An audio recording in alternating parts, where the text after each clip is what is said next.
रुद्रचं office. रात्री उशिरा. Office रिकामं झालं होतं. बाहेर पाऊस टपटप पडतोय.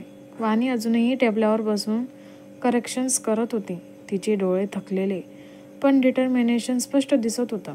रुद्र आपल्या खुर्चीतून उठतो.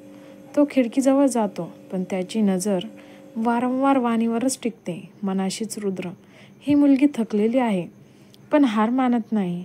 जर ही स्पाय असेल तर ॲक्टिंग खूपच परफेक्ट करते, पण जर खरी इनोसेंट असेल तर मी तिच्यासोबत अन्याय करतोय का? वाणी श्वास घेते, लॅपटॉप बंद करते. ती फाईल नीट बांधून उभी राहते. वाणी नम्र आवाजात, सर, करेक्शन पूर्ण झालंय. सकाळी तुम्हाला फायनल ड्राफ्ट मिळेल. रुद्र तिच्या डोळ्यात पाहतो. काही क्षण शांतता पसरते. त्याचा चेहरा निर्विकार पण डोळ्यात विचित्र संघर्ष.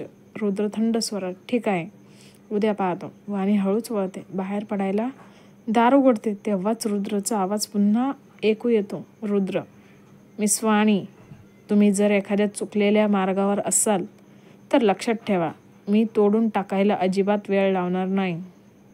वाणी दचकते. तिचा श्वास अडकतो पण लगेच स्वतःला सावरते. वाणी मनाशीच, डोळ्यात पाणी दाटत, त्यांना अजूनही माझ्यावर डाऊट आहे.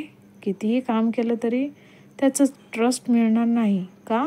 ती शांतपणे बाहेर निघून जाते. Next morning. ऑफिस कॅफेटेरियामध्ये एम्प्लॉईज वाणीबद्दल कुजबूज करत होते.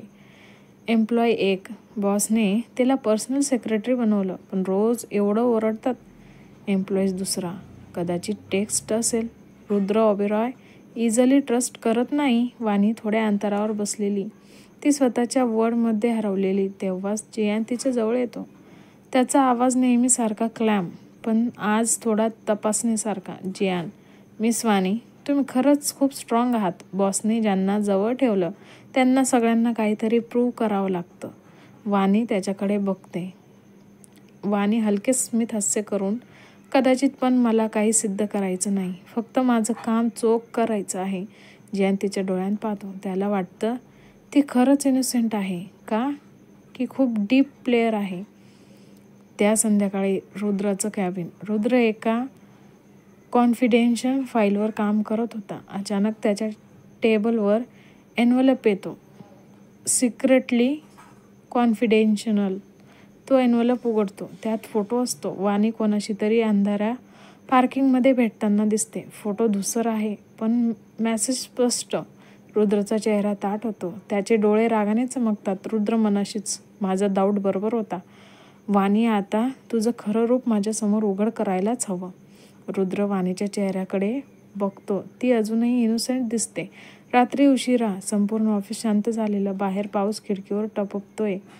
खोलीत फक्त टेबल लॅम्पचा सौम्य प्रकाश. रुद्र आपल्या खुर्चीत बसलेला, हातात तो कॉन्फिडेन्शियल एन्व्हलप. त्याचा चेहरा निर्विकार पण डोळ्यात वादळ दाटलेलं. दारावर टकटक होते. रुद्र थंड आवाजात, कम इन. वाणी आत येते, हातात फाईल घेत. चेहऱ्यावर थकवा पण डोळ्यात समर्पण. ती नेहमीसारखं काम सांगायला आली होती असं वाटतं, पण रुद्र अचानक एन्व्हलप टेबलावर आपटतो. रुद्र कडक स्वरात, मिस वाणी, हे बघ, मला सांगशील का हे काय आहे? तो एन्व्हलप तिच्याकडे फेकतो. आतले फोटो घसरून जमिनीवर पडतात. वाणी फोटो उचलते. फोटो धूसर आहे पण तिथे ती कोणाशी तरी अंधाऱ्या पार्किंगमध्ये भेटताना दिसते. वाणीचा चेहरा पांढरापटक होतो. वाणी चकित होऊन अडखळत, सर, हे काय? मला काहीच माहीत नाही. हे फोटो कुठून आले आणि यात मी? रुद्र तिच्याकडे रोखून बघत, आवाजात संशय घेत, खोटं बोलू नकोस. त्या रात्री हॉटेलमध्ये वेट्रेसच्या वेशात तूच होतीस ना? नाही का? तूच माझ्यासोबत माझ्या रूममध्ये होतीस. वाणी हादरते. तिचा श्वासच अडकतो. अडथळा येतो. वाणी कंपकपत्या आवाजात, सर, मी त्या रात्री मी तिथे नव्हते. कदाचित कोणीतरी. रुद्र मध्यंतरी थांबवत कडक आवाजात, इनफ. अजून किती नाटक करणार? मला खरं माहीत आहे. वाणी, तुझं काम माझ्या कंपनीची माहिती बाहेर नेणं आहे. माझ्या रायव्हल कंपनीने तुला इथे पाठवलंय, आहे की नाही? त्याचा आवाज जणू भिंतीवर आदळतोय. खोलीत काही क्षण ताणलेलं शांत वातावरण होतं. वाणीच्या तर पायाखालची जमीनच सरकते. तिच्या डोळ्यात पाणी दाटतं. ती थरथरत्या हातांनी फोटो परत टेबलावर ठेवते. ती तर विचारही करू शकत नाही की तिच्यावर असे खोटे आरोप लागतील. वाणी अश्रू दाबत मोठ्या आवाजात, बस. जर तुमचा माझ्यावर एवढाच अविश्वास असेल तर सर, मला या नोकरीतून काढून टाका, पण माझ्यावर खोटा आरोप सहन करणार नाही मी. मी स्पाय नाही, मी ट्रेटर नाही. तिच्या आवाजात पहिल्यांदाच जिद्द आणि संताप होता.